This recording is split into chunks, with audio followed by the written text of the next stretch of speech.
City cable. నేటి ముఖ్యాంశాలు. బ్రహ్మకుమారీస్ ఆధ్వర్యంలో ఘనంగా రక్షాబంధన్ వేడుకలు. ముఖ్య అతిథిగా హాజరైన ఎమ్మెల్యే బుయ్యని మనోహర్ రెడ్డి. పెద్దెముల్లో గంజాయి కలకలం. 36,000 విలువైన సరుకు సీజ్. బీహార్ వ్యక్తి అరెస్ట్. ప్రజావాణిని సద్వినియోగం చేసుకోండి. తాండూర్ ఎంపీడీఓ విశ్వప్రసాద్ విజ్ఞప్తి. ముకుందాపూర్లో అస్తవ్యస్తంగా పారిశుద్ధ్యం. రోగాల బారిన పడుతున్న ప్రజలు. సిటీ కేబుల్ వార్తలకు స్వాగతం. వార్తలు చదువుతున్నది మఠం నిరంజన్. తాండూరు పట్టణంలోని మల్లెట్పల్లిలో గల బ్రహ్మకుమారీస్ రాజయోగ కేంద్రంలో రక్షాబంధన్ వేడుకలు ఘనంగా జరిగాయి. ఈ కార్యక్రమానికి ముఖ్య అతిథిగా ఎమ్మెల్యే బుయ్యని మనోహర్ రెడ్డి హాజరయ్యారు. ఈ సందర్భంగా బ్రహ్మకుమారి సోదరీమణులు ఎమ్మెల్యే బుయ్యని మనోహర్ రెడ్డికి రాఖీ కట్టి ఆశీర్వచనాలు అందిస్తూ రక్షాబంధన్ శుభాకాంక్షలు తెలిపారు. ఈ సందర్భంగా ఎమ్మెల్యే బుయ్యని మనోహర్ రెడ్డి మాట్లాడుతూ రక్షాబంధన్ పండుగ అన్నా చెల్లెళ్ళు, అక్క తమ్ముళ్ల మధ్య ఉన్న స్వచ్ఛమైన ప్రేమ, ఆప్యాయత మరియు అనుబంధానికి ప్రతీక అని అన్నారు.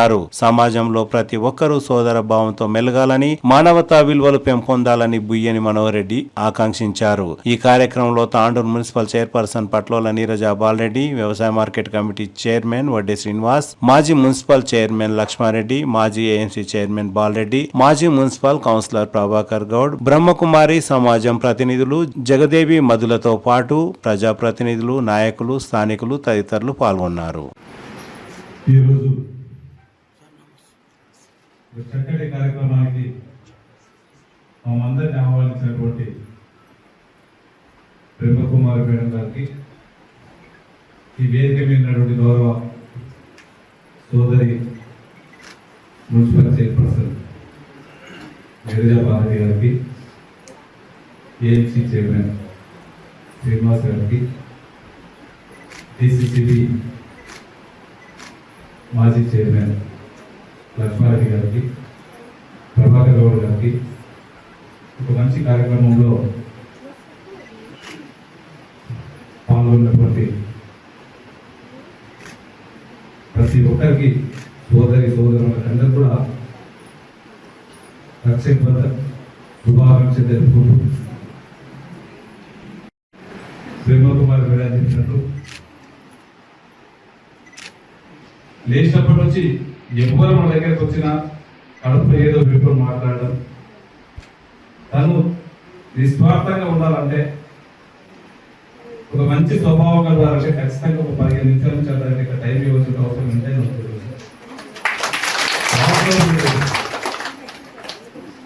ఈరోజు సమాజంలో దాదాపు లక్షల మంది దీంట్లో పార్టిసిపేట్ అవుతుందంటే వాళ్ళంతా కూడా సమాజం పైన ఏజ్లో ఇరిటేట్ అయ్యి ఇక్కడికి వస్తే ప్రశాంతమైనటువంటి వాతావరణం దొరుకుతుందనే ఒక మంచి ఉద్దేశంతో ఇక్కడికి రావడం, దాదాపు 33 సంవత్సరాల నుంచి కూడా ఒక మంచి సేవనిచ్చినటువంటి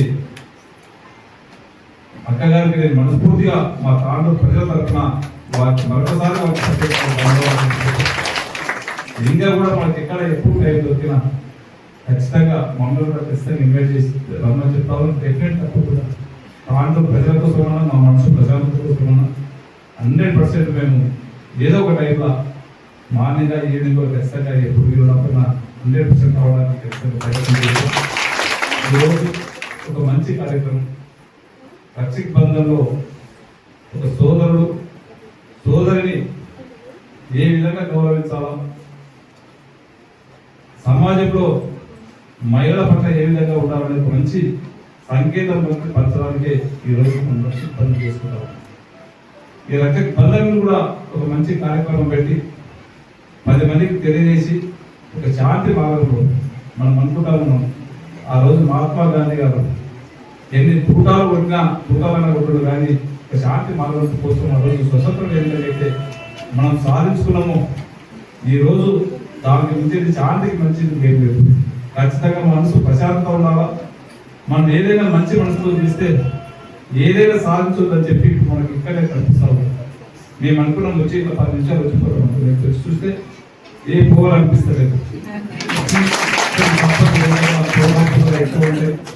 చాలా మంది మీకు ఇట్లా 11 కోసం అని చెప్పి ఇలా వేరే వాళ్ళు టైం ఇచ్చారు. అందరూ కూడా ఎదురుస్తారు. ఎంతసేపు ఉండాలనిపిస్తుంది కానీ కొంచెం బాధపడుతుంది.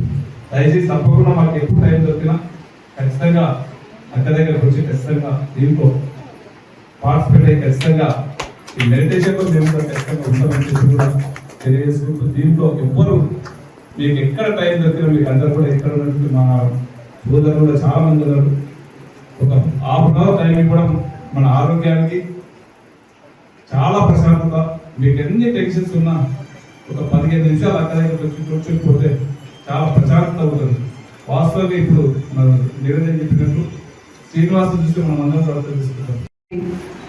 సీనన్న గారికి, ప్రభాకర్ గౌడ్ గారికి, బ్రహ్మకుమారి పెద్దలకందరికీ, ఇక్కడికి విచ్చేసిన అమ్మలకి అందరికీ, అక్క చెల్లెళ్ళకందరికీ, అన్నదమ్ముళ్ళకందరికీ పేరు పేరున నమస్కారాలు తెలియజేసి ప్రశాంతమైన వాతావరణంలో ఈరోజు తాండూరులో కూడా ఇంత ప్రశాంతమైన వాతావరణం ఇక్కడ లభిస్తుంది అంటే చాలా సంతోషం. ఎందుకంటే బయట సమాజంలో మనము ఎలా బయటికి వెళ్ళినప్పుడు ఎంత ప్రశాంతమైన వాతావరణం దొరికినప్పుడు ఇక్కడికి ఈరోజు ఒక 15 నిమిషాలు ఇక్కడ కూర్చున్నాం కానీ మైండ్ పీస్ఫుల్గా ప్రశాంతమైన వాతావరణంలో కూర్చున్నాము. చాలా సంతోషం. ఇంతటి అవకాశం నాకు కలిగించినందుకు బ్రహ్మకుమారి వాళ్ళకి చాలా పేరున ధన్యవాదాలు తెలియజేస్తున్నాను. ఎందుకంటే మనం బతుకుతున్న సమాజంలో అన్ని చూస్తున్న ఈ సమాజాన్ని చూస్తుంటే మనము ఎక్కడ పోతున్నాం అనేది అర్థం కాని పరిస్థితి ఉంది. మనకు జీవితంలో మనము చల్లగా బతకాలి అంటే ఒక ప్రశాంతమైన పీస్ఫుల్ మైండ్ అవసరం. కాబట్టి ఇక్కడ ఈశ్వర భగవానుడు ఇక్కడ కొలువైనట్టు ఇప్పుడు అక్కడ చూసాము. శివుడి ఆరాధనలో లింగ స్వరూపంలో చాలా సంతోషం వేసింది. ఇక్కడ చాలా మంది అక్క చెల్లెళ్ళు అందరూ నేను కూడా మా వాళ్ళ లోపల చాలా మంది ఇక్కడికి వస్తారు. వాళ్ళు ఇంత ప్రశాంతంగా ఎందుకుంటారంటే ఇక్కడికి వాళ్ళు వస్తున్నారు కాబట్టి. ఇప్పుడు చూసాను నేను వాళ్ళని, చాలా ప్రశాంతం. ఇప్పుడే వసీమని కూడా చెప్పారు, నేను 5 సంవత్సరాలు ఇక్కడ శిష్యుడిగా ఉన్నానని. అందుకే అన్న ఇప్పుడు అంత పీస్ఫుల్ గా ఉంటాడని నేను భావిస్తూ చాలా. ఎందుకంటే మనకు అవసరం, మన జీవితంలో మనం ప్రశాంతత ముఖ్యం కాబట్టి ఇక్కడ మనము ఎప్పుడైనా అమ్మగారు చెప్పినట్టు ఒక 3 రోజులు టైం ఇచ్చినట్టయితే మన జీవితాన్ని ఇంకా ఆయుష్ పెంచుకున్న వాళ్ళం అవుతామని చెప్తూ ఇంతటి అవకాశం ఇచ్చిన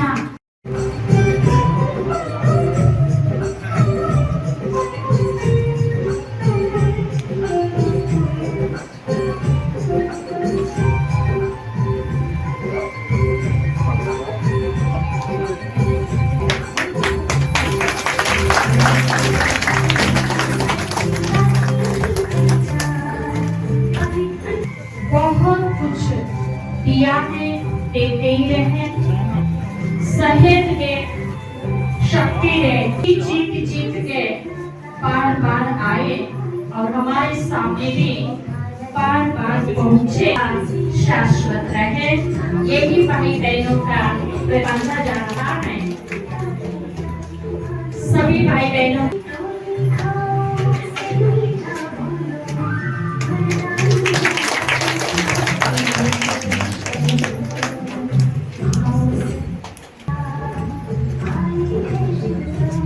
పెద్దేముల్ మండల కేంద్రంలో గంజాయి విక్రయాలు కలకలం రేపాయి. గుట్టు చప్పుడు కాకుండా గంజాయి విక్రయించేందుకు యత్నించిన ఓ అంతర్రాష్ట్ర నిందితుడిని పెద్దేముల్ పోలీసులు శనివారం అరెస్టు చేసి రిమాండ్కు తరలించారు. పోలీసులు తెలిపిన వివరాల ప్రకారం పెద్దేముల్ మండల కేంద్రంలో గంజాయి విక్రయాలు జరుగుతున్నట్లు అందిన విశ్వసనీయ సమాచారంతో పోలీసులు రంగంలోకి దిగారు. పెద్దేముల్ జూనియర్ కళాశాల సమీపంలోని బాబు జగ్జీవన్ రామ్ విగ్రహం దగ్గర పోలీసులు ప్రత్యేక నిఘా ఏర్పాటు చేశారు. మధ్యాహ్నం 1:30 సమయంలో అనుమానాస్పదంగా బ్యాగుతో తిరుగుతున్న వ్యక్తిని అదుపులోకి తీసుకున్నారు. సమీపంలోని జెడ్పీహెచ్ఎస్ క్రీడా మైదానంలో పంచుల సమక్షంలో బ్యాగ్ను తనిఖీ చేయగా అందులో ప్లాస్టిక్ కవర్లో దాచిన 1020 గ్రాముల ఎండు గంజాయి బయటపడింది. మార్కెట్లో దీని విలువ సుమారు 35,000 ఉంటుందని అధికారులు వెల్లడించారు. పట్టుబడిన నిందితుడు బీహార్ రాష్ట్రానికి చెందిన మహమ్మద్ మస్తకీం, వయస్సు 44గా గుర్తించారు. నిందితుడిపై ఎన్డీపీఎస్ చట్టం కింద కేసు నమోదు చేసి కోర్టులో హాజరుపరిచి అనంతరం జ్యుడిషియల్ రిమాండ్ కు తరలించినట్లు పెద్దెముల్ SHO ఎం ప్రశాంత్ వర్ధన్ తెలిపారు. గ్రామీణ ప్రాంతాల్లో మాదక ద్రవ్యాల విక్రయాలు, అక్రమ రవాణాపై కఠిన చర్యలు తీసుకుంటామని, ఎవరైనా గంజాయి విక్రయిస్తున్నట్లు తెలిస్తే వెంటనే పోలీసులకు సమాచారం ఇవ్వాలని ప్రజలకు SI సూచించారు. సమాచారం ఇచ్చిన వారి వివరాలు గోప్యంగా కూడా ఉంచుతామని SI స్పష్టం చేశారు. పెద్దెముల్ మండల కేంద్రంలో గంజాయి విక్రయాలు కలకలం రేపాయి. గుట్టు చప్పుడు కాకుండా గంజాయి విక్రయించేందుకు యత్నించిన ఓ అంతర్రాష్ట్ర నిందితుడిని పెద్దెముల్ పోలీసులు శనివారం అరెస్టు చేసి రిమాండ్కు తరలించారు. పోలీసులు తెలిపిన వివరాల ప్రకారం పెద్దెముల్ మండల కేంద్రంలో గంజాయి విక్రయాలు జరుగుతున్నట్లు అందిన విశ్వసనీయ సమాచారంతో పోలీసులు రంగంలోకి దిగారు. పెద్దెముల్ జూనియర్ కళాశాల సమీపంలోని బాబు జగ్జీవన్ రామ్ విగ్రహం దగ్గర పోలీసులు ప్రత్యేక నిఘా ఏర్పాటు చేశారు. మధ్యాహ్నం 1:30 సమయంలో అనుమానాస్పదంగా బ్యాగుతో తిరుగుతున్న వ్యక్తిని అదుపులోకి తీసుకున్నారు. సమీపంలోని ZPHS క్రీడా మైదానంలో పంచుల సమక్షంలో బ్యాగ్ను తనిఖీ చేయగా అందులో ప్లాస్టిక్ కవర్లో దాచిన 1020 గ్రాముల ఎండు గంజాయి బయటపడింది. మార్కెట్లో దీని విలువ సుమారు 35,000 ఉంటుందని అధికారులు వెల్లడించారు. పట్టుబడిన నిందితుడు బీహార్ రాష్ట్రానికి చెందిన మహమ్మద్ మస్తకీం, వయస్సు 44గా గుర్తించారు. నిందితుడిపై NDPS చట్టం కింద కేసు నమోదు చేసి కోర్టులో హాజరుపరిచి అనంతరం జ్యుడిషియల్ రిమాండ్ కు తరలించినట్లు పెద్దెముల్ SHO ఎం ప్రశాంత్ వర్ధన్ తెలిపారు. గ్రామీణ ప్రాంతాల్లో మాదక ద్రవ్యాల విక్రయాలు, అక్రమ రవాణాపై కఠిన చర్యలు తీసుకుంటామని, ఎవరైనా గంజాయి విక్రయిస్తున్నట్లు తెలిస్తే వెంటనే పోలీసులకు సమాచారం ఇవ్వాలని ప్రజలకు SI సూచించారు. పెద్దెముల్ మండల కేంద్రంలో గంజాయి విక్రయాలు కలకలం రేపాయి. గుట్టు చప్పుడు కాకుండా గంజాయి విక్రయించేందుకు యత్నించిన ఓ అంతర్రాష్ట్ర నిందితుడిని పెద్దెముల్ పోలీసులు శనివారం అరెస్టు చేసి రిమాండ్కు తరలించారు. పోలీసులు తెలిపిన వివరాల ప్రకారం పెద్దెముల్ మండల కేంద్రంలో గంజాయి విక్రయాలు జరుగుతున్నట్లు అందిన విశ్వసనీయ సమాచారంతో పోలీసులు రంగంలోకి దిగారు. పెద్దెముల్ జూనియర్ కళాశాల సమీపంలోని బాబు జగ్జీవన్ రామ్ విగ్రహం దగ్గర పోలీసులు ప్రత్యేక నిఘా ఏర్పాటు చేశారు. మధ్యాహ్నం 1:30 సమయంలో అనుమానాస్పదంగా బ్యాగుతో తిరుగుతున్న వ్యక్తిని అదుపులోకి తీసుకున్నారు. సమీపంలోని ZPHS క్రీడా మైదానంలో పంచుల సమక్షంలో బ్యాగ్ను తనిఖీ చేయగా అందులో ప్లాస్టిక్ కవర్లో దాచిన 1020 గ్రాముల ఎండు గంజాయి బయటపడింది. మార్కెట్లో దీని విలువ సుమారు 35,000 ఉంటుందని అధికారులు వెల్లడించారు. పట్టుబడిన నిందితుడు బీహార్ రాష్ట్రానికి చెందిన మహమ్మద్ మస్తకీం, వయస్సు 44గా గుర్తించారు. నిందితుడిపై NDPS చట్టం కింద కేసు నమోదు చేసి కోర్టులో హాజరుపరిచి అనంతరం జ్యుడిషియల్ రిమాండ్ కు తరలించినట్లు పెద్దెముల్ SHO ఎం ప్రశాంత్ వర్ధన్ తెలిపారు. గ్రామీణ ప్రాంతాల్లో మాదక ద్రవ్యాల విక్రయాలు, అక్రమ రవాణాపై కఠిన చర్యలు తీసుకుంటామని, ఎవరైనా గంజాయి విక్రయిస్తున్నట్లు తెలిస్తే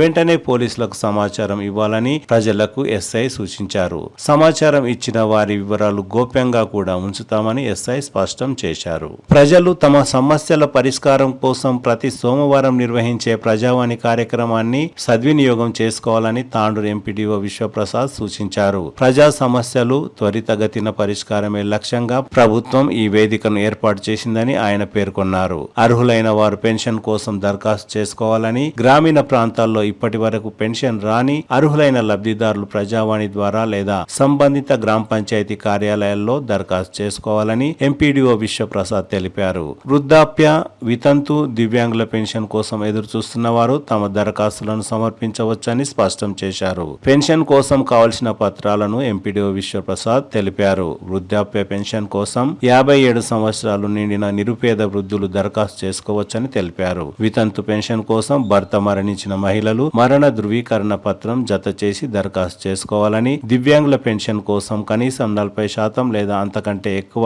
వైకల్యం ఉన్నవారు సదరం సర్టిఫికేట్ తో పాటు దరఖాస్తు చేసుకోవాలని తెలిపారు. అదేవిధంగా చేనేత, గీత కార్మికులు, ఒంటరి మహిళలు ప్రభుత్వం నిర్దేశించిన నియమ నిబంధనల ప్రకారం అర్హులైన వారు దరఖాస్తు చేసుకోవాలని, అందుకు Aadhaar card xerox, ration card, bank passbook xerox, passport size ఫోటోతో పాటు సంబంధిత సర్టిఫికేట్లు అందజేయాలని తాండూరు ఎంపీడీఓ విశ్వప్రసాద్ సూచించారు. అర్హత ఉన్న ప్రతి ఒక్కరికి ప్రభుత్వ సంక్షేమ పథకాలు అందేలా చర్యలు తీసుకుంటామని, దరఖాస్తులను వెనువెంటనే పరిశీలించి ఉన్నత అధికారులకు నివేదిస్తామని ఎంపీడీఓ విశ్వప్రసాద్ తెలిపారు.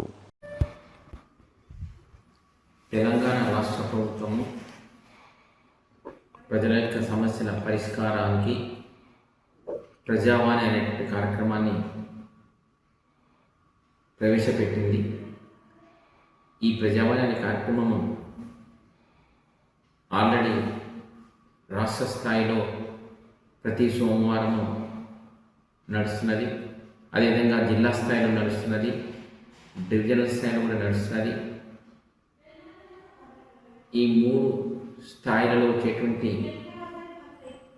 ప్రజా సమస్యలు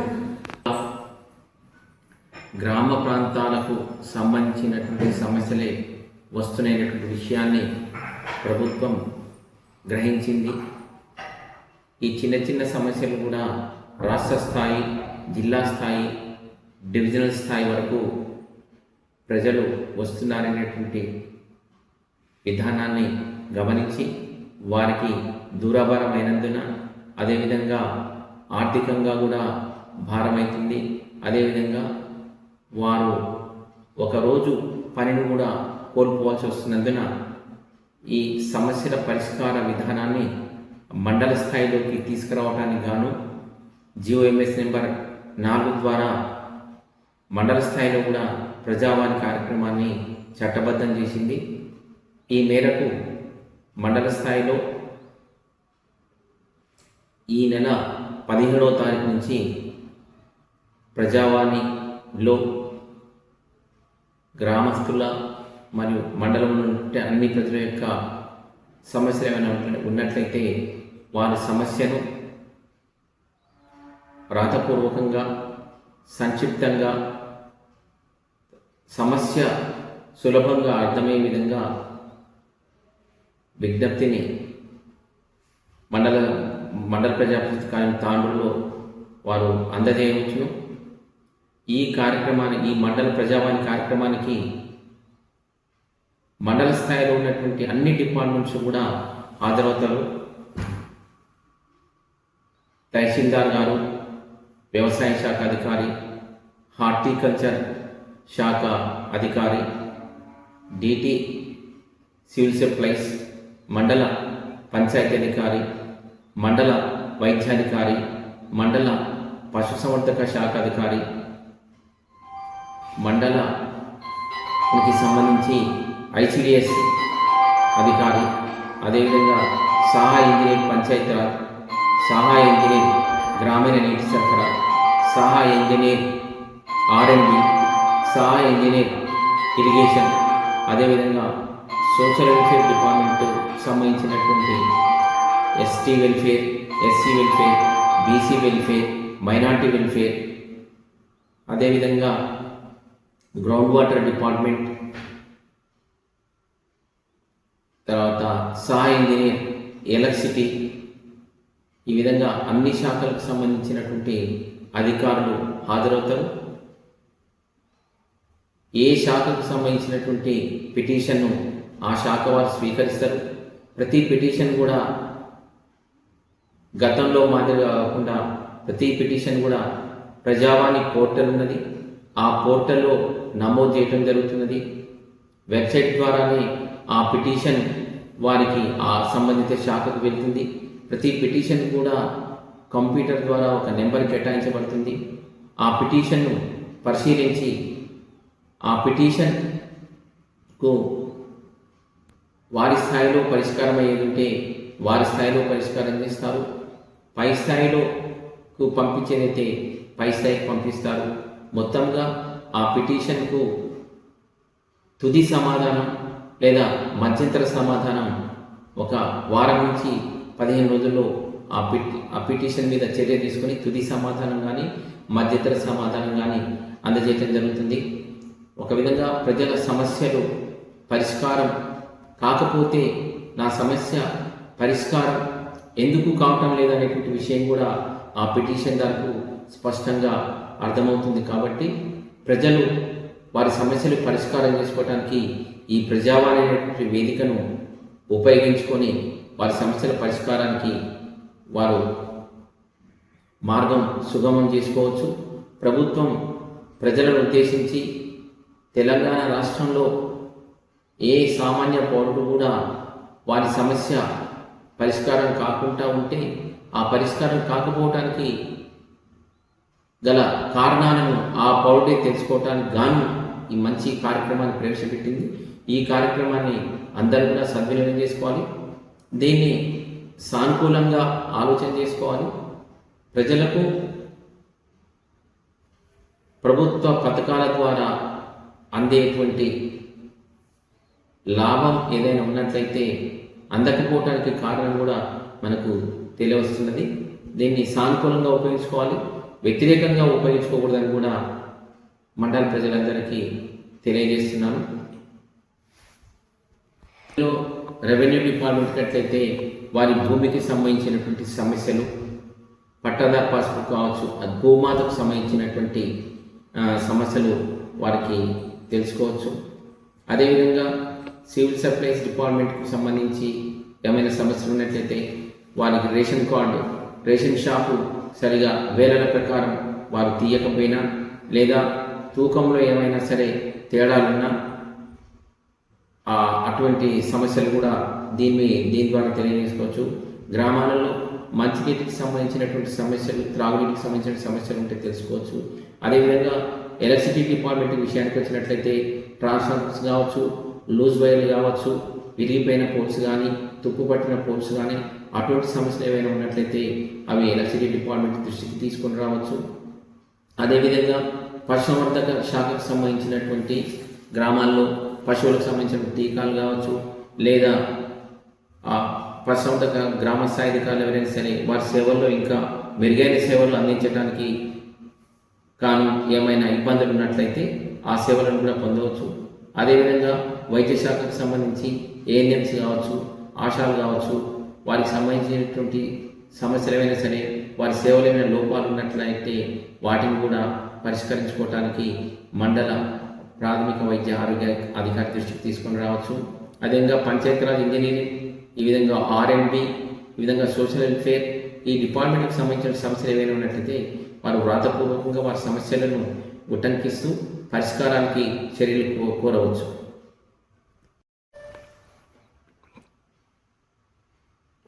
తెలంగాణ రాష్ట్ర ప్రభుత్వము కొంతకాలంగా అర్హత ఉండి పెన్షన్ చాలామందికి మంజూరు కాలేదు కాబట్టి ఆ విషయాన్ని గమనించి గ్రహించి అర్హులందరికీ వృద్ధాప్య పెన్షన్లు మినహా మిగతా పెన్షన్ల వారు దరఖాస్తు చేసుకోవడానికి అవకాశం కల్పించింది.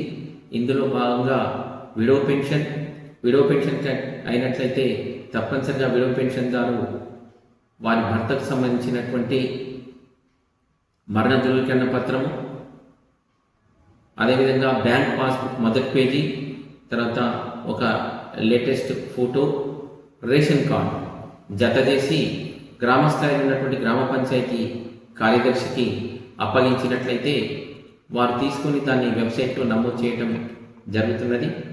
అదేవిధంగా సింగిల్ విమెన్, ఒంటరి మహిళ విషయానికి వచ్చినట్లయితే వారు భర్త నుంచి దూరంగా ఉన్నా లేదా భర్త వారిని దూరంగా పెట్టి 1 సంవత్సరం కాలం గడిచినట్లయితే వారు సింగిల్ విమెన్ అంటే ఒంటరి మహిళ పెన్షన్కు అర్హులు. దీనికి గాను గ్రామ స్థాయిలో మండల రెవెన్యూ ఆఫీసర్, తహసీల్దార్ గారు ఆధ్వర్యంలో గ్రామ పంచాయతీ సర్పంచ్, సెక్రటరీలు గ్రామ సభ నిర్వహించి గ్రామ సభలో వారి యొక్క స్థితిని చర్చించి తర్వాత స్థానిక విచారణ చేసి వారికి ఒంటరి మహిళ ధృవీకరణ పత్రం ఇస్తారు. దీనికి గాను ఒంటరి మహిళలు సెల్ఫ్ డిక్లరేషన్ అఫిడవిట్ కూడా ఇవ్వాల్సినటువంటి అవసరం ఉంటుంది. ఆ విధంగా తహసీల్దార్ నుంచి ధృవీకరణ పత్రం తీసుకొని నిర్ణీత ప్రొఫార్మాలో వారి వివరాలు పూరించి ఒక లేటెస్ట్ ఫోటో, అదేవిధంగా బ్యాంక్ పాస్ మొదటి పేజీ, ఆధార్ జిరాక్స్, దాని తర్వాత రేషన్ కార్డు లేని పక్షంలో 1,50,000 లోపు వారి ఆదాయం ఉన్నట్లు తహసీల్దార్ గారి నుంచి ఇన్కమ్ సర్టిఫికెట్ జత చేసి గ్రామస్థాయిలో పంచాయతీ కార్యదర్శికి అట్టి దరఖాస్తును సమర్పించాలి. ప్రతి ఒక్కరు కూడా ఫోన్ నెంబర్ను ఆ యొక్క అప్లికేషన్ ఫామ్లో పూరించాలి. అప్లికేషన్ ఫామ్ నమోదు చేసిన వివరాలు వెబ్సైట్లో నమోదు చేసిన తర్వాత వారికి మెసేజ్ కూడా రావడం జరుగుతుంది. అదేవిధంగా 30 సంవత్సరాలు గ్రామాలలో ఉన్నటువంటి వారికి 30 సంవత్సరాలు నిండి వివాహం కానట్లయితే వారికి కూడా ఒంటరి మహిళ కింద పెన్షన్ అందజేయబడుతున్నది. సేమ్ ఒంటరి మహిళ ఎవరైతే భర్తకి దూరంగా ఉన్నారో సేమ్ ఇదే విధంగా దీన్ని కూడా గ్రామ సభలో వారి చర్చించి స్థానికంగా విచారణ చేసి సెల్ఫ్ డిక్లరేషన్ అఫిడవిట్ ఇచ్చినట్లయితే ఇచ్చి సామాజిక స్థితిగతుల ఆధారంగా కూడా దీనికి ఇది అర్హతను నిర్ణయించడం జరుగుతుంది. అదేవిధంగా మీరు కూడా దరఖాస్తు ఇచ్చినట్లయితే తీసుకొని వెబ్సైట్లో నమోదు చేయడం జరుగుతుంది. అదేవిధంగా వృద్ధులు, వికలాంగులు, వృద్ధులకు పెన్షన్ లేదు ఇందులో ఇంకా వారికి వృద్ధులకు తదుపరి 2వ దశలో వారికి సంబంధించినటువంటి దరఖాస్తులు పరిశీలిస్తామని ప్రభుత్వం తెలియజేసింది. ఇప్పుడు వృద్ధులు మినహా వికలాంగులు వారికి మీ సేవలో దరఖాస్తు చేసుకున్నట్లయితే వారి వికలాంగత్వం అధికారుల బృందం డాక్టర్ల చేత పరిశీలించబడి వారికి సదరం సర్టిఫికేట్ ఇవ్వడం జరుగుతుంది. సదరం సర్టిఫికేట్ ఆధారంగా వారికి పెన్షన్ మంజూరు చేయటం జరుగుతుంది. అదేవిధంగా కలుగీత కార్మికులు, చేనేత కార్మికులు, డయాలసిస్ పేషెంట్స్, ఫైలేరియా బోధకాల పేషెంట్స్ బోధకాలు ఉన్నటువంటి వారు కూడా దరఖాస్తు చేసుకోవచ్చు. వీరికి బోధకాల వారికి అదేవిధంగా డయాలసిస్ పేషెంట్స్కు సంబంధిత హెల్త్ డిపార్ట్మెంట్ వారు వారి వివరాలను అప్లోడ్ చేసినట్లయితే అవి మా దగ్గరకు వస్తాయి. మా దగ్గర నుంచి మేము గ్రామాలలో తిరిగి ఈ పెన్షన్స్ అన్నీ కూడా ఒక మండల స్థాయి గెజిటెడ్ అధికారి చేత పరిశీలన చేయబడుతుంది. పరిశీలన చేయడానికి నిర్ణీత యాప్ ఉన్నది. ఆ యాప్ ఇంకా రాలేదు, త్వరలో వస్తుంది. యాప్ ద్వారా వారి యొక్క సామాజిక స్టేటస్ను పరిశీలన చేసి వారి ఆ సామాజిక స్టేటస్ పరిశీలన ఆధారంగా వారికి పెన్షన్ మంజూరు చేయడం జరుగుతున్నది. దీనిలో కొన్ని నిబంధనలు ఉన్నాయి. తరి భూమి అయితే 3.5 ఎకరాలకు ఎక్కువ ఉండకూడదు. కుస్తీ అయితే 7 ఎకరాలకు ఎక్కువ ఉండకూడదు. అదేవిధంగా 4 వీలర్ 4 చక్రాల వాహనం ఉండకూడదు. అదేవిధంగా ఆ కుటుంబంలో సంపాదనా పరులు ఎవరైనా ఉన్నట్లయితే వారు ఉండకూడదు. ఎందుకంటే సామాన్యంగా మన భారతీయ సంస్కృతిలో తల్లిదండ్రులను వృద్ధాప్యంలో పోషించాల్సినటువంటి సామాజిక బాధ్యత ప్రతి కొడుకు బిడ్డ పైన ఉంటుంది. కాబట్టి ఇది కేవలం అనగా వారి తల్లిదండ్రులను, వారి కుటుంబాన్ని వారు పోషించుకోవటమే కష్టతరంగా ఉన్నటువంటి సందర్భంలో మాత్రమే ఇటువంటి పెన్షన్లు వారికి జారీ చేయడం జరుగుతుంది, మంజూరు చేయడం జరుగుతుంది. యాలల మండల పరిధిలోని ముకుందాపూర్ గ్రామ పంచాయతీలో పారిశుద్ధ్య నిర్వహణ పూర్తిగా అస్తవ్యస్తంగా మారింది. గ్రామంలో ఎక్కడికక్కడ చెత్తా చెదారం, మురికి నీరు నిలిచిపోయి తీవ్ర దుర్గంధం వెదజల్లుతున్నది. ప్రజలు నిత్యం ఉపయోగించే త్రాగునీటి పైపులు, నల్లాలు మురికి నీరు కాల్వల్లోనే ఉండడంతో కలుషిత నీటిని వాడవలసి వస్తుందని స్థానికులు ఆందోళన వ్యక్తం చేస్తున్నారు. మిషన్ భగీరథ సరఫరా నిలిచిపోతే గ్రామస్తులకు త్రాగునీటి కోసం తీవ్ర ఇబ్బందులు తప్పడం లేదు. ముకుందాపూర్ పరిధిలోని తాండా లో కూడా సరైన సీసీ రోడ్లు లేక ముఖ్యంగా రాత్రి వేళల్లో రాకపోకలు సాగించడానికి ప్రజలు తీవ్ర అవస్థలు పడుతున్నారు. గ్రామానికి ఆర్టీసీ బస్సులు సకాలంలో రాకపోవడంతో విద్యార్థులు, ఉద్యోగులు తీవ్ర ఇబ్బందులు పడుతున్నారు. బస్సు మిస్ అయితే జక్కపల్లి గ్రామం నుండి దాదాపు 4 కిలోమీటర్ల మేర నడుచుకుంటూ రావాల్సి వస్తుందని గ్రామస్తులు ఆవేదన వ్యక్తం చేస్తున్నారు. ఈ సందర్భంగా గ్రామ సర్పంచ్ సాయిలు మాట్లాడుతూ గ్రామంలోని సమస్యలను గుర్తించామని, స్థానిక ఎమ్మెల్యే బుయ్యని మనోహర్ రెడ్డి సహాయ సహకారాలతో దశల వారీగా నిధులను సమకూర్చి ముకుందాపూర్ గ్రామాన్ని అన్ని విధాలా అభివృద్ధి చేస్తామని హామీ ఇచ్చారు.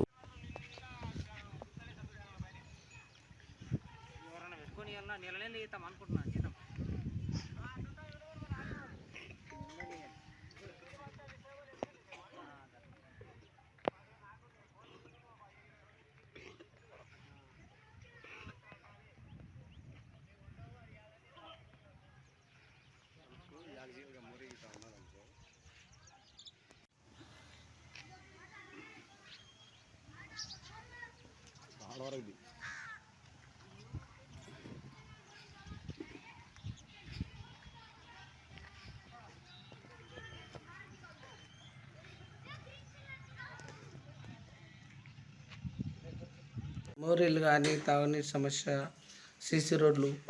మాకు హనుమాన్ టెంపుల్ నుండి తండకు పోనీకే సీసీ రోడ్ లేదు, చాలా ఇబ్బంది అవుతుంది. మొత్తం గుంతలు గుంతలు ఉంది, డైలీ రాకపోకలు ఇబ్బంది అవుతుంది వాళ్ళకు. దాని పక్క నుండి సైడ్ డ్రైనేజ్ కావాలి.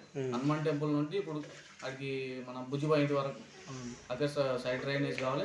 ఇంకొకటి హనుమాన్ టెంపుల్ నుండి చెరువు కట్ట వరకు పానాది రోడ్డు కావాలి, సీసీ రోడ్. అక్కడ కూడా పెద్ద పెద్ద గుంతలు పడ్డాయి, మనుషులు కింద పడుతున్నారు. అది ఒక రోడ్డు కావాలి మాకు. అది ప్రాబ్లం ఉంది బాగా. మన గ్రామ సమస్యలు స్థానిక ఎమ్మెల్యే దృష్టికి తీసుకొస్తే ఏ విధంగా ఉంది స్పందన? మన ఎమ్మెల్యే సార్కు చెప్పుకున్నా నేను, చెప్పుకుంటే సార్ శాంక్షన్ చేద్దామంటాను అన్నాడు. మంజూరు చేసి మన మంజూరు చేస్తా అని చెప్పింది సార్. పరిష్కారం చేస్తామని చెప్పింది. ఇంకా మనకు ప్రధానంగా గ్రామ పంచాయతీ భవనం లేదు, జీపీ బిల్డింగ్ లేదు మా దగ్గర. ఇప్పుడు ఇంత పెద్ద గ్రామం, అవును. మరి ఈ జీపీ బిల్డింగ్ గురించి ప్రపోజల్ ఏం పెట్టలేరా? జీపీ బిల్డింగ్ నుండి ప్రపోజల్ పెట్టినాము, ఎమ్మెల్యే సారు శాంక్షన్ చేద్దామని అన్నారు. ప్లేస్ అడ్జస్ట్మెంట్ ఉందా? ప్లేస్ ఇంకొకటి 50 సర్వే నంబరు కబ్జాలో ఉంది. ఆ 50 సర్వే నంబర్ కూడా మాకు సర్వే చేయించి అది ఎంతవరకు 50 సర్వే నంబర్ ఎంతవరకు గవర్నమెంట్ ల్యాండ్ గవర్నమెంట్ కానుకొని ఉంది, ఆ గవర్నమెంట్ ల్యాండ్ మాకు ఎంతవరకు వస్తుందో అది సర్వే చేయించుకొని మాకు వచ్చిన డ్వాక్రా భవనం కానీ, జీపీ బిల్డింగ్ కానీ, ఇంకా వేరే ఎస్సీ కమిటీ హాల్ కానీ, బీసీ కమిటీ హాల్ కానీ, ఎస్టీ కమిటీ హాల్ కానీ ఏదైనా కట్టుకోవడానికి మాకు అవకాశం ఉంటుంది. అది ఒక 50 సర్వే నంబర్ కూడా మేము సర్వే చేపిస్తే మాకు ఇవి కట్టుకోవడానికి మాకు అనుకూలంగా ఉంటుంది కాబట్టి అది ఒక సర్వే చేపించుకోవాలి. Okay, thank you.